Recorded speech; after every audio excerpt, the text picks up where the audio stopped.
Hello, ഇന്ന് ഞാൻ വന്നിരിക്കുന്നത് മയിൽപ്പീലി കൊണ്ടുള്ള ഒരു അടിപൊളി വർക്ക് നിങ്ങളെ കാണിച്ചു തരാൻ വേണ്ടിയിട്ടാണ്. അപ്പോൾ എത്ര വലുപ്പത്തിലാണോ നിങ്ങൾ ഈ ഒരു വർക്ക് ചെയ്തെടുക്കുന്നത് അതിനനുസരിച്ചിട്ട് മയിൽപ്പീലി ആവശ്യമായിട്ട് വരും കേട്ടോ. ഇനി ഞാൻ എടുത്തിരിക്കുന്നത് ഇങ്ങനെയുള്ളൊരു റോളും അതിൻ്റെ അടിയിൽ ഇങ്ങനെ ഒരു കാർഡ്ബോർഡ് റൗണ്ടായിട്ട് വെട്ടിയതെടുത്തതുമാണ്. അപ്പോൾ ഞാനിതിങ്ങനെ ഒട്ടിച്ചെടുത്തതല്ല കേട്ടോ, ലൈസിൻ്റെ ഒരു ഇത് കഴിഞ്ഞതിന് ശേഷം എനിക്ക് കിട്ടിയിട്ടുള്ളതാണ്. അപ്പോൾ ഇതിൻ്റെ മുകളിലും ഈ ഒരു റൗണ്ട് ഉണ്ടായിരുന്നു, അത് ഞാൻ എടുത്ത് മാറ്റിയിട്ടുണ്ട്. ഇനി കാർഡ്ബോർഡിൽ നിന്ന് ഇങ്ങനെ ഒരു റൗണ്ട് മുറിച്ചെടുക്കണം. അപ്പോൾ നമ്മൾ എടുക്കുന്ന ആ ഒരു റോളിൻ്റെ വലുപ്പത്തിനനുസരിച്ചിട്ട് വേണം നമ്മൾ ഈ ഒരു റൗണ്ട് വെട്ടിയെടുക്കാൻ വേണ്ടിയിട്ട്. കണ്ടില്ലേ, ഇങ്ങനെ ഈ ഒരു റൗണ്ടിൻ്റെ മുകളിൽ നിൽക്കുന്ന രീതിയിൽ വേണം നമുക്കിതൊന്ന് വെട്ടിയെടുക്കാൻ വേണ്ടിയിട്ട്. അതിന് ശേഷം നമുക്ക് കുറച്ച് പശ തേച്ചതിന് ശേഷം ഈ ഒരു റൗണ്ട് നമുക്കിതിൻ്റെ മുകളിലൊന്ന് ഒട്ടിച്ചു കൊടുക്കാം. അതിന് വേണ്ടിയിട്ട് ഞാനിവിടെ ഫെവി ബോണ്ടാണ് കേട്ടോ എടുത്തിരിക്കുന്നത്. അപ്പോൾ അതാ ഈ ഒരു റോളിൻ്റെ ഒരു സൈഡിലായിട്ട് ഇങ്ങനെ ഒന്ന് പശ തേച്ച് കൊടുക്കാം. അപ്പോൾ നിങ്ങളെൻ്റെ ചാനൽ ആദ്യമായിട്ടാണ് കാണുന്നതെങ്കിൽ ഒന്ന് സബ്സ്ക്രൈബ് ചെയ്യൂ കേട്ടോ. അതുപോലെ തന്നെ ലൈക്ക് ചെയ്യാനും കമൻറ്റ് ചെയ്യാനും ഷെയർ ചെയ്യാനൊന്നും മറക്കരുത്. വേസ്റ്റ് മെറ്റീരിയൽസ് വെച്ചിട്ട് ഞാൻ ഒരുപാട് ക്രാഫ്റ്റുകൾ എൻ്റെ ചാനലിൽ ചെയ്തിട്ടുണ്ട്. അപ്പോൾ അതൊക്കെ പോയി കണ്ടതിന് ശേഷം ഒന്ന് അഭിപ്രായങ്ങളൊക്കെ അറിയിക്കണം. അപ്പോൾ അത് ആ പശ തേച്ചതിന് ശേഷം ഈ ഒരു റൗണ്ട് ഇങ്ങനെയാണ് കേട്ടോ ഒന്ന് ഒട്ടിച്ചു കൊടുക്കേണ്ടത്. അപ്പോൾ ഒന്ന് പ്രസ് ചെയ്ത് പിടിച്ച് കഴിഞ്ഞാൽ 2 മിനിറ്റിനുള്ളിൽ തന്നെ നന്നായിട്ടൊന്ന് ഒട്ടി കിട്ടും. അപ്പോൾ അത് ഒട്ടി കിട്ടാൻ വേണ്ടിയിട്ടൊന്ന് വെയിറ്റ് ചെയ്യാം. ഇനി ഇതിൻ്റെ മുകളിലൊന്ന് കളർ ചെയ്തെടുക്കണം. അപ്പോൾ അതിന് വേണ്ടിയിട്ട് ഞാനിവിടെ ഗ്രീൻ കളറ് അക്രിലിക് കളറാണ് എടുത്തിരിക്കുന്നത്. നിങ്ങൾക്ക് ഇഷ്ടമുള്ള കളർ എടുക്കുക കേട്ടോ. അപ്പോൾ ഈ ഫൈനൽ ലുക്ക് കണ്ടതിന് ശേഷം നിങ്ങൾക്ക് ഇതിനേക്കാളും യോജിച്ച കളറുകൾ വേറെ ഉണ്ടെങ്കിൽ അങ്ങനെ ചെയ്തെടുക്കാവുന്നതാണ്. ഏതായാലും ഞാനിവിടെ ഗ്രീനാണ് ചെയ്തെടുത്തിരിക്കുന്നത്. അപ്പോൾ അത് മുഴുവനായിട്ട് തന്നെ അങ്ങനെ കളർ ചെയ്തെടുക്കണം. ഈ ഒരു റോളിൻ്റെ സൈഡിലും അതുപോലെ തന്നെ ഉൾവശത്തും എല്ലാം നമ്മളിങ്ങനെ കളർ ചെയ്തെടുക്കണം കേട്ടോ.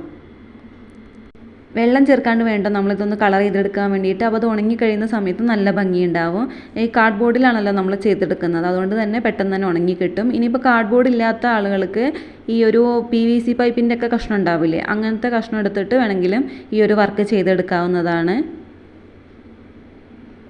ഇനി ഇങ്ങനെയുള്ള ഒരു കനം കുറഞ്ഞിട്ടുള്ള ഒരു കാർഡ് ബോർഡ് എടുത്തിട്ടുണ്ട്. ഇത് ഷർട്ടൊക്കെ മേടിക്കുന്ന സമയത്ത് അതിനകത്തുണ്ടായിരുന്ന ഒരു കാർഡ് ബോർഡാണ്. അതിനകത്ത് നമുക്കിതാ ഇങ്ങനെ ഒരു ചിത്രം വരച്ചെടുക്കണം. ചിത്രം വരെ അറിയാത്തവർ ഗൂഗിളിൽ ഒരു ഫോട്ടോ സെലക്ട് ചെയ്ത് ഡൗൺലോഡ് ചെയ്ത് വെക്കുക. എന്താ അതിൻ്റെ മുകളിൽ ട്രേസിങ് പേപ്പർ വെച്ചിട്ടൊന്ന് ട്രേസ് ചെയ്തെടുത്താലും മതിയാവും കേട്ടോ. അപ്പോൾ എന്താ ഞാൻ ഇവിടെ ഒരു വിധം വരച്ചെടുക്കുന്നുണ്ട്. എനിക്ക് വലിയ ചിത്രം വരെ ഒന്നും അറിയില്ല കേട്ടോ. അപ്പോൾ ഒരു വിധം ഒപ്പിച്ച് വെച്ചിട്ടുണ്ട്. നമുക്ക് ഈ ഒരു പകുതി ഭാഗം മതി കേട്ടോ. ഇനി നമുക്കിതൊന്ന് വെട്ടിയെടുത്തതിന് ശേഷം നന്നായിട്ടൊന്ന് കളർ ചെയ്തെടുക്കാം. ഇനി ഇതിൻ്റെ സെൻറ്റർ ഭാഗത്ത് സ്കൈ ബ്ലൂവും അതുപോലെ തന്നെ സൈഡ് വശത്ത് ഞാൻ ഗോൾഡൻ കളർ കൊടുത്തിട്ട് അതിൻ്റെ മുകളിൽ ചെറിയൊരു വശം ഗ്രീൻ കളർ അപ്ലൈ ചെയ്തിട്ടുണ്ട്.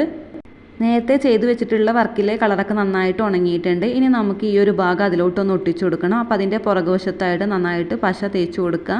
അതിന് ശേഷം ഇതൊന്ന് ഒട്ടിച്ചു കൊടുക്കുക കേട്ടോ. വീഡിയോയിൽ കാണുന്ന രീതിയിൽ വേണം നിങ്ങൾ ഒട്ടിച്ചു കൊടുക്കാൻ വേണ്ടിയിട്ട്. നമ്മൾ കാർഡ് ബോർഡ് ഒട്ടിച്ചില്ല, അതിൻ്റെ നേരെ ഓപ്പോസിറ്റായിട്ട് ഈ ഒരു രീതിക്കാണ് ഒട്ടിച്ചു കൊടുക്കേണ്ടത്.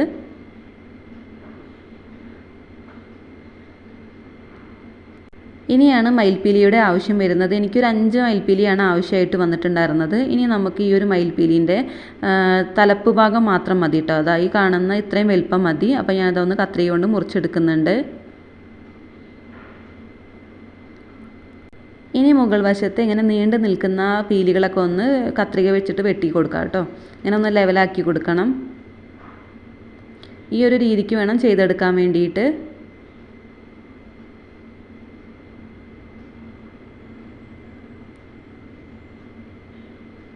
ഇനി ആ മയിൽപ്പീലിയുടെ ബാക്ക് വശത്ത് സെൻറ്റർ ഭാഗത്തും അതിൻ്റെ സൈഡിലുമായിട്ട് നമുക്ക് പശയൊന്ന് തേച്ച് കൊടുക്കാം.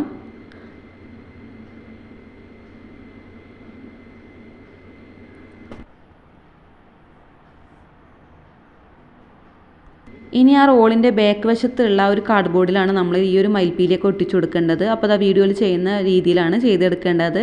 മുഴുവനായിട്ട് തന്നെ ഒന്ന് ഒട്ടിച്ചു കൊടുക്കുക കേട്ടോ. എത്ര മയിൽപ്പീലി ഉണ്ട് അതിനനുസരിച്ച് തിക്കായിട്ട് ചെയ്തെടുക്കാം.